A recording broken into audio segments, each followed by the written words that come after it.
The Photon M3 research capsule has returned to Earth. For the past 2 weeks, it hosted various scientific experiments in zero-gravity conditions. Russia Today correspondent Anastasia Haidulin reports from the landing site.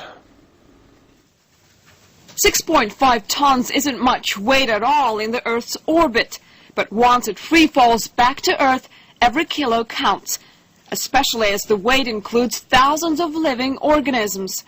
They call it Noah's Ark in space. Photon M3 spent 12 days in orbit. 26 different experiments were conducted on samples ranging from various bacteria and bone cells to fish and hamsters. But what is in these experiments for all of us? We're trying to get an impression about the rate of survival under the harsh space conditions. And if we know more about that, we can come to a better conclusion about theories about transfer of life from one planet to another, for instance. It's gaining infectious safety of the crew, which is going to the long-term autonomous mission to possibly to Mars, to the Moon, or wherever. A team of over 50 scientists and search specialists have gathered in the northern Kazakhstan town of Kustanay to chase the satellite with the precious cargo. They came from as far as Canada and as close as Samara and brought all they can possibly need for extracting their samples. With special equipment and containers loaded, 5 helicopters took off in the direction of Photon's expected landing. Everything is ready. See you at the landing site. The flight coordinator is optimistic, but chasing down a free fall from space can take hours and even days. Okay, now we reach the point where we're just going to wait and hover until we get a signal from Photon. But the margin of error for the landing location is 180 kilometers in any direction of the expected site, so it could land anywhere in the field, a waterway, or even a residential area. Luckily, we didn't have to wait very long. The signal came in on schedule, and the pilot confirmed Photon's location. 2 p.m. sharp, local time. The capsule landed with a 2-kilometer deviation. A spherical capsule went through several layers of atmosphere on its way into orbit and back through extreme temperatures and solar radiation.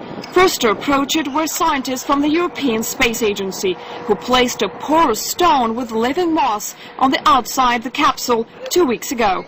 The scientists are now working to remove the stone for analysis, and if they find out the moss survived, they may be able to confirm a sensational theory that meteorites that land on Earth from outer space could as well carry life from other planets. The scientists say they may need a few weeks to get the results.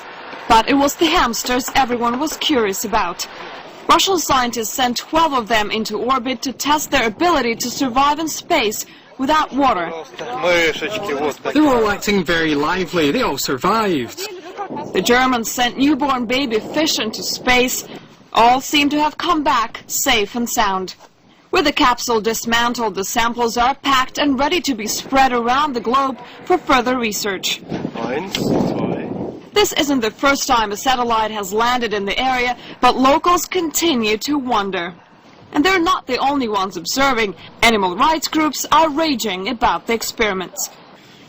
We have to look for alternatives to using animals in experiments. We live in the 21st century, and human thought has reached a level when we no longer need to use old barbaric methods.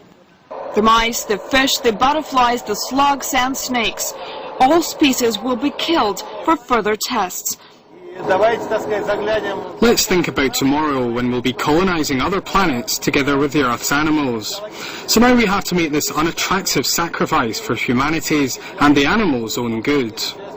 On the bright side of it, they may very well be the most traveled hamsters in the universe. Anastasia Haidulina, Russia Today, Kustanay, Kazakhstan.